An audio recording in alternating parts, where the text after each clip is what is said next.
Double మసాలాతో paneer curry ఎలా తయారు చేసుకోవాలో చూపిస్తాను వచ్చేయండి. ఒక బౌల్ తీసుకొని తగినన్ని ఎండుమిర్చి అలాగే 10 జీడిపప్పులను కూడా వేసుకొని దీంట్లోకి కొద్దిగన్ని వాటర్‌ని పోసుకొని ఒక 1 అవర్ నానబెట్టుకున్న తర్వాత ఇప్పుడు మిక్సీ జార్ తీసుకొని 3 పచ్చిమిర్చి, ఒక కప్పు టమాటాలు, నానబెట్టుకున్న జీడిపప్పు, ఎండుమిర్చిని వేసుకొని మెత్తగా గ్రైండ్ చేసి పక్కకు పెట్టుకోవాలి. ప్యాన్‌లో కొద్దిగంత ఆయిల్ వేసి ఆయిల్ బాగా హీట్ అయ్యాక బిర్యానీ ఆకు, సాజీరా, 2 లవంగాలు, 3 మిరియాలు, దాల్చిన చెక్క, జీలకర్ర కూడా వేసుకొని వీటిని వేయించుకున్న తర్వాత దీంట్లోకి కట్ చేసుకున్న ఆనియన్ అలాగే పచ్చిమిర్చిని కూడా వేసుకొని బాగా మిక్స్ చేసుకోవాలి. ఇలా మిక్స్ చేసిన 30 సెకండ్స్ తర్వాత దీంట్లోకి అల్లం వెల్లుల్లి పేస్ట్, పసుపు కూడా వేసుకొని బాగా మిక్స్ చేసుకోవాలి.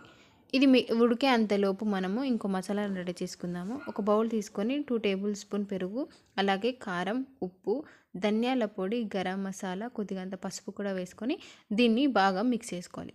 ఇలా మిక్స్ చేసిన తర్వాత దీన్ని పక్కకు పెట్టేసుకొని ఆనియన్ బాగా ఫ్రై అయిపోతుంది. అంతలోపు ఇప్పుడు మనం దీంట్లోకి జీడిపప్పు పేస్ట్‌ని కూడా వేసేసుకొని బాగా మిక్స్ చేసుకోవాలి. ఇలా మిక్స్ చేసిన తర్వాత దీనికి మూత పెట్టి 2 నిమిషాల వరకి ఉడకనివ్వాలి. 2 నిమిషాల తర్వాత చూడండి ఆయిల్ సెపరేట్ అవ్వడం స్టార్ట్ అవుతుంది. ఇప్పుడు దీన్ని ఒకసారి బాగా మిక్స్ చేసుకోవాలి. మిక్స్ చేసిన తర్వాత ఇంకో మసాలా పెరుగు పేస్ట్‌ని కూడా దీంట్లోకి వేసేసుకోవాలి. ఇప్పుడు ఈ రెండిటిని బాగా మిక్స్ చేసుకున్న తర్వాత దీనికి కూడా మూత పెట్టి 4-5 నిమిషాల వరకు ఉడికించుకోవాలి. ఆ తర్వాత చూడండి ఆయిల్ మొత్తం సెపరేట్ అయిపోయింది. ఇప్పుడు దీన్ని ఒకసారి బాగా కలుపుకోవాలి. కలిపిన తర్వాత దీంట్లోకి పక్కకు పెట్టుకున్న పన్నీర్‌ని కూడా వేసేసుకోండి. పన్నీర్‌ని నేను రోస్ట్ చేయలేదు, అలాగే వేస్తున్నాను. అప్పుడే మనకి పన్నీర్‌కి మసాలా అంతా పడుతుంది. మిక్స్ చేసిన తర్వాత దీన్ని 2 నిమిషాలు ఉడికించిన తర్వాత దీంట్లోకి టేస్ట్ చేసుకోండి. నాకు సాల్ట్ తక్కువైపోయింది కాబట్టి నేను సాల్ట్ వేసి మళ్ళీ కలుపుతున్నాను.